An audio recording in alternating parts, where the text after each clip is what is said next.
So vaccination's effect on spread and hospitalisation even from Omicron is nothing like it was for Delta. And that changes the rules. It doesn't matter if you're pro-vax or anti-vax or pro-mandate or anti-mandate. You have to start from an agreed set of facts. And the facts are that Omicron is now a dominant strain. Almost 100% of cases are Omicron now. The likes of Michael Baker have the temerity to say, well, it doesn't work now, but it might work at some time in the future, so you have to keep doing it. I call David Seymour. Mr Speaker, I rise on behalf of ACT in opposition to these motions. And just to make it clear, summarise what's going on here, the COVID-19 Public Health Response Act allows the government to make orders that direct New Zealanders to do or not do things, to be or to not be at a place, and they're able to do it just by signing a piece of paper. The catch is that Parliament has to debate them retrospectively. And the ACT Party, at first, was actually prepared to support this basic idea because we thought the government would stop making rules when they no longer made sense. We asked that there be more accountability into the system, and the government didn't bring it. So that's when we stopped supporting this, months ago. We voted against the last set of orders, I think in November. We voted against the COVID-19 Public Health Amendment Bill that made many of these orders possible. We voted against that last year. So we've been opposing this for some time because the problem is the rules no longer make sense. The benefits of these rules no longer exceed the costs. It's time to move on from a paradigm of fear, from a world where people are supposed to bear huge costs at the altar of the COVID god, even if it doesn't make practically any difference. And we heard that in the parliamentary question time today. I asked the Prime Minister, if we let people come and be tourists and drive the New Zealand economy, if foreigners could come without isolation, how many extra COVID cases, how many extra hospital cases would there be? The Prime Minister didn't know. She said she knew how many there'd be if they had to isolate, a few hundred. How many if they didn't have to isolate? She didn't know. The fact is there's no reason not to open up the border. The restrictions on people coming into New Zealand that we still have do not have benefits that outweigh their costs. And it's the same with so many of these rules, Mr Speaker. You know, we're talking about rules here, for example, the requirement for groups of people to be vaccinated. Well, we heard a summary of the recent court case under Justice Cook from my colleague Chris Bishop, and it was a pretty good summary.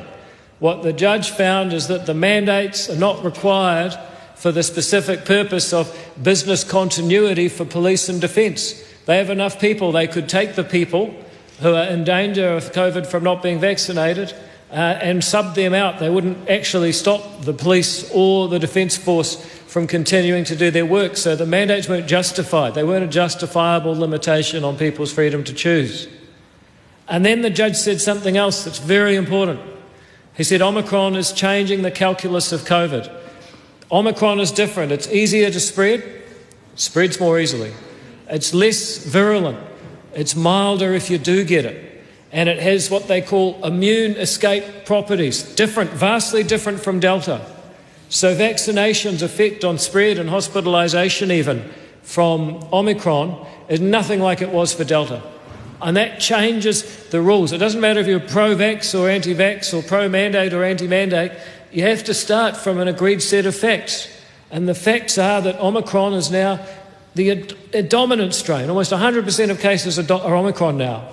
And the effects of vaccination on Omicron are much different than they were on Delta. And when the facts change, we have to change our response, because this whole COVID response, if the epidemiology, if the biological facts are the foundation, the policy is the frame, the politics is the roof. And right now, Omicron is shaking down the whole edifice on which this government's COVID response has been built.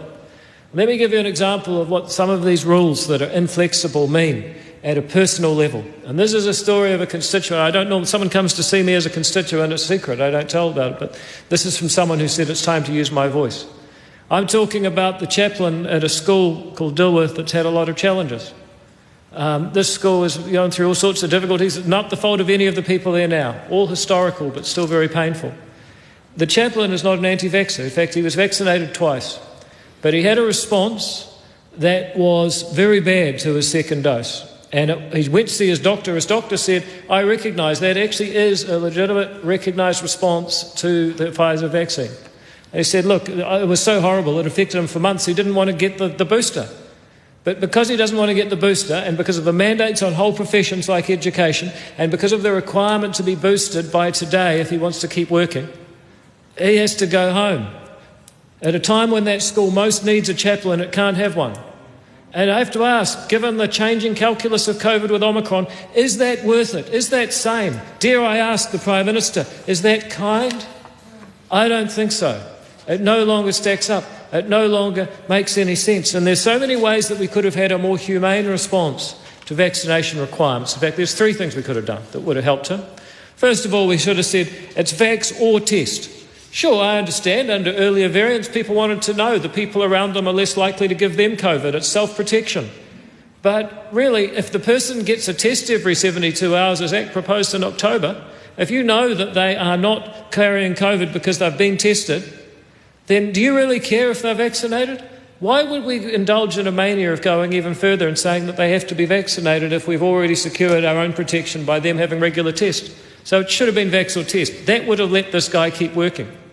And second of all, what we should have done is said, look, we're able to have an organisation set its own rules.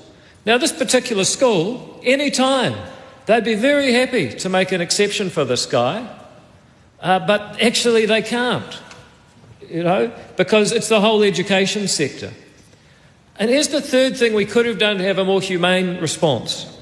If we had decided that we were going to let doctors have their own professional autonomy and give exemptions, his doctor would have given an exemption like that, but she's not allowed to.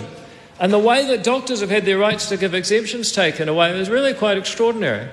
Imagine, Mr. Speaker, if lawyers had to ask the Minister of Justice before they gave certain advice.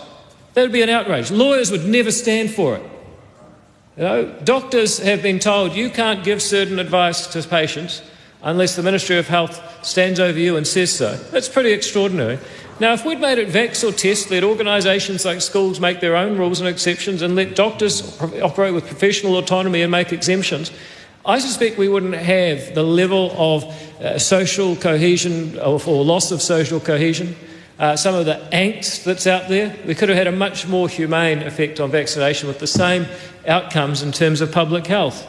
And yet here we are, post hoc ratifying vaccine mandate rules. Well, ACT opposes them, and we have since at least October now, and made positive suggestions that could have given us a more humane response. They've been there all along. Mr. Speaker, there are other suggestions here around the border, but I don't think the government is capable of making sane calculations around any policy to do with COVID. That's why we say it's time to move on. It's time to ask, when it comes to isolation rules, for example, why does it make sense for somebody to isolate for 10 days when the CDC says your incubation period's 2 to 3 days and your infectious period's day 4 and 5? The New Zealand government says you've got to keep isolating for another 5 days after you're infectious. Why? Because they don't care about the costs they put on New Zealanders. They don't care about other aspects of your life or well-being. It's COVID above all else. It's sacrifice at the altar of the COVID gods, and damn all the other costs that people face. Those isolation rules are completely wrong. And then there's the question of QR codes. Well, actually, you're only a contact if you live with someone. So unless you're scanning the QR code in your house, then it's actually not going to, Mr. Speaker, I assume you're too sensible to have one. Unless you have a QR code in your house, then scanning QR codes doesn't help with contact tracing. But you know what? Every business in this country is required by law to display one, and every customer that goes into those businesses has to scan. Does it make any difference to public health? No. Is it an imposition on New Zealanders? Yes. Does it show how much the government cares about other aspects of New Zealanders' welfare? Absolutely. We're making you do it because we can. It won't make any difference. So what? And then the likes of Michael Baker have the temerity to say, well, it doesn't work now, but it might work at some time in the future, so you have to keep doing it. This is the lack of analysis of the costs and benefits of the government's COVID response, and it's absolutely shameful. There's the border, there's the mandates, there's the QR codes, there's the isolation requirements, there's the ban on rapid antigen tests. Those things all matter. And there's Andrew Little barking away in the corner saying, oh, we have a low fatality rate. We don't have a low fatality rate because of anything that minister's done, I can assure you. He's been incompetent from start to finish. How many tests can the government do? Oh, 58,000? No, they forgot about rising rates and the inability to pull. Nothing that minister's been responsible for has made any difference. How many ICU beds do we have? He barks away, but he knows he screwed it up at every point. That's why we need to move on. We need to get past rules that no longer make sense and take our freedom back. Thank you, Mr. Speaker.